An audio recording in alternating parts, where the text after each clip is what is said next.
Hey guys, welcome back. So, in my left now, I've got the iPhone 16 Pro, which honestly has probably my favorite finish Apple has ever done, this desert titanium. And on my right, the new iPhone 17 Pro in silver. And looking at them side by side, it's easy to think, well, it's just another iPhone, right? But after using the 17 Pro as my daily driver for about 2 months now and keeping the 16 Pro as my trusty backup, I realized the story is actually way more interesting than just a specs bump. In this video, I want to bridge that gap for you. We're going to talk about what makes the 17 Pro technically superior, especially if you're a creator or a gamer, but also where the 16 Pro might actually still hold the crown for design durability. I'm going to be super honest about the performance, the thermals, which is a huge topic this year, the cameras, and yeah, we need to talk about the software and that whole Scratchgate thing people are worried about. So whether you're currently rocking an older iPhone, or maybe you're confused about whether to save some cash on the 16 Pro or go all in on the 17, stick around. Let's just get into it. Just for a bit of context, so you guys know where I'm coming from, this iPhone 16 Pro here is in desert titanium. Like I said, for me, this is sleek, it's elegant, it's just peak luxury design. This 16 Pro was first used in January 2025, so the battery health is still sitting at 100% with about 168 cycle counts. It's not my main phone anymore, it's basically my dedicated backup and review unit. On the other hand, my daily driver right now is this iPhone 17 Pro in silver. I replaced my iPhone 15 Pro with this. I actually skipped the 16 Pro as a main phone initially, and I've put about 31 cycles on this battery. It's obviously still at 100% health too. I use these phones for everything. I mean, from basic scrolling and emails to moderate work stuff. And yeah, I do a lot of gaming on here. And that's actually where we start to see the first massive difference. Let's talk design first because, well, it's the first thing you feel. The iPhone 16 Pro uses that grade 5 titanium, and honestly, I think this might be peak design material for Apple. It's lightweight, it's really strong, and it has this dense premium feeling. You also have the action button and the camera control button. Now, funny enough, when the camera control came out, everyone said Apple nailed it. But for me personally, it's not that useful. It's more nice to have than actual functionality for my workflow. I usually just tap the screen. Now moving to the iPhone 17 Pro, you guys have probably heard the news and the complaints. Apple switched back to an aluminum unibody design. And yeah, I'm not gonna lie, it does feel like a bit of a downgrade in the hand compared to titanium. Titanium just feels denser, more expensive.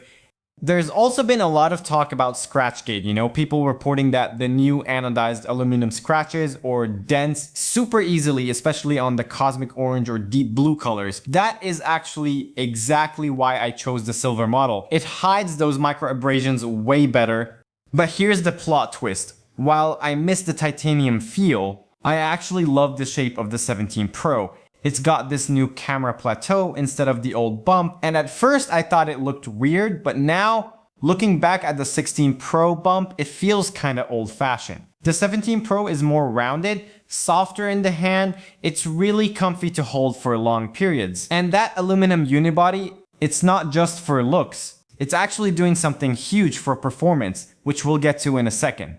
Display-wise, both of these are sitting at 6.3 inches. Apple bumped it up from 6.1 inches a while back, and I think 6.3 is the sweet spot. The colors are great. ProMotion is buttery smooth on both. The 17 Pro can hit like 3000 nits peak brightness, which is insane. But honestly, the 16 Pro is still really decent outdoors. You're not gonna struggle with either. But the experience feels different because of software. Both are running iOS 26, which came out a few months ago. I really want to take a second to appreciate this update. It's got this new liquid glass design language. The animations, the fluidity, it's a huge upgrade.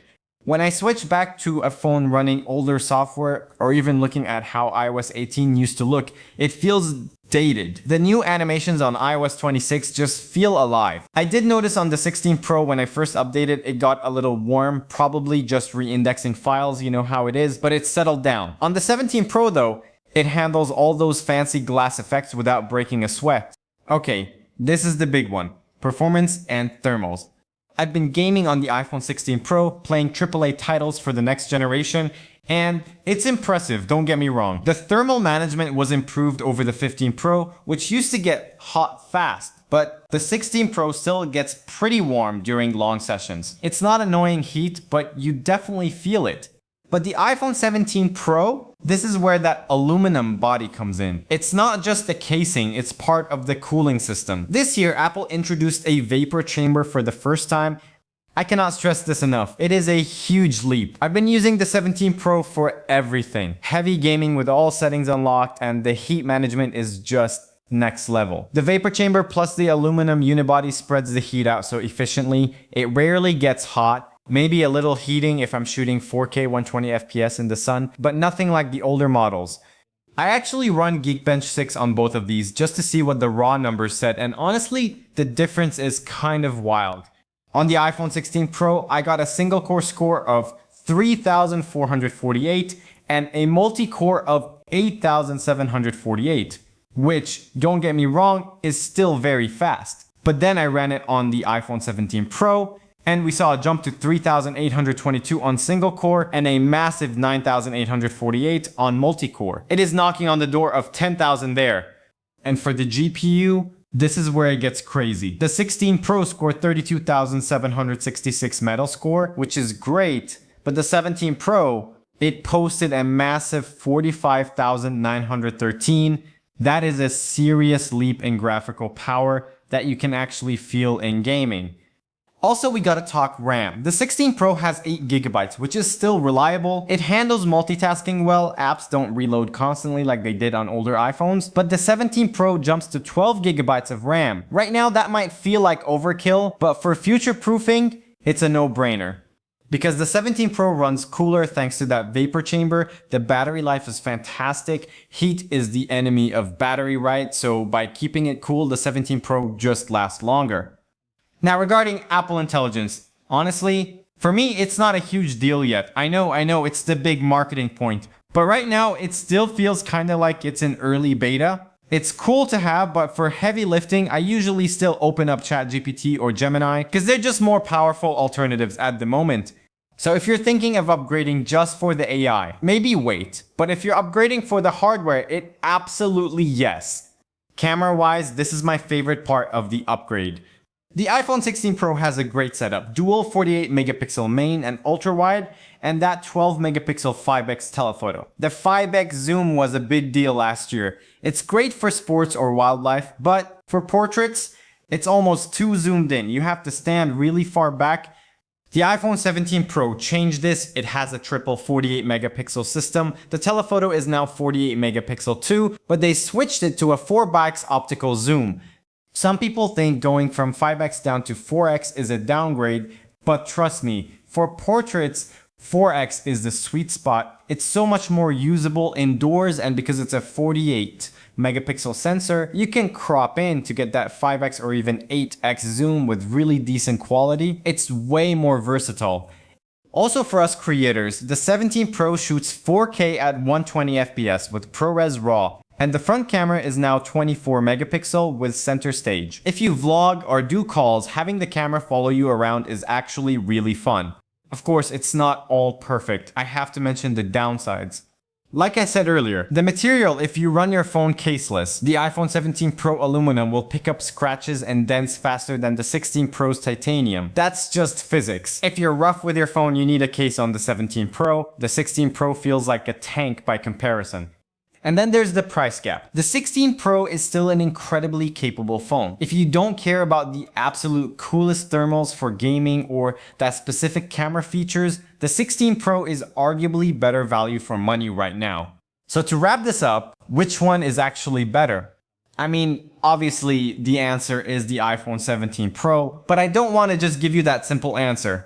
I prefer the iPhone 17 Pro because it feels like a course correction from Apple. They realized that to get this insane performance, they needed better cooling. The vapor chamber is a huge leap for sustainability and sustained performance. It keeps the phone cool, which keeps the battery healthy, and lets that A19 Pro chip actually fly without throttling. Plus, that 12 gigabytes of RAM means this phone is ready for the next 4 or 5 years of updates.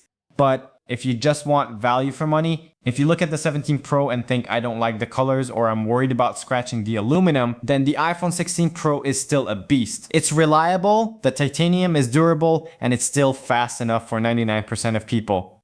Anyway, that's just my take after using both of them side by side. I'm curious what you guys think. Do you prefer the durability of the 16 Pro titanium or the performance of the 17 Pro aluminum? Let me know in the comments. Thanks for watching, and I'll catch you in the next one.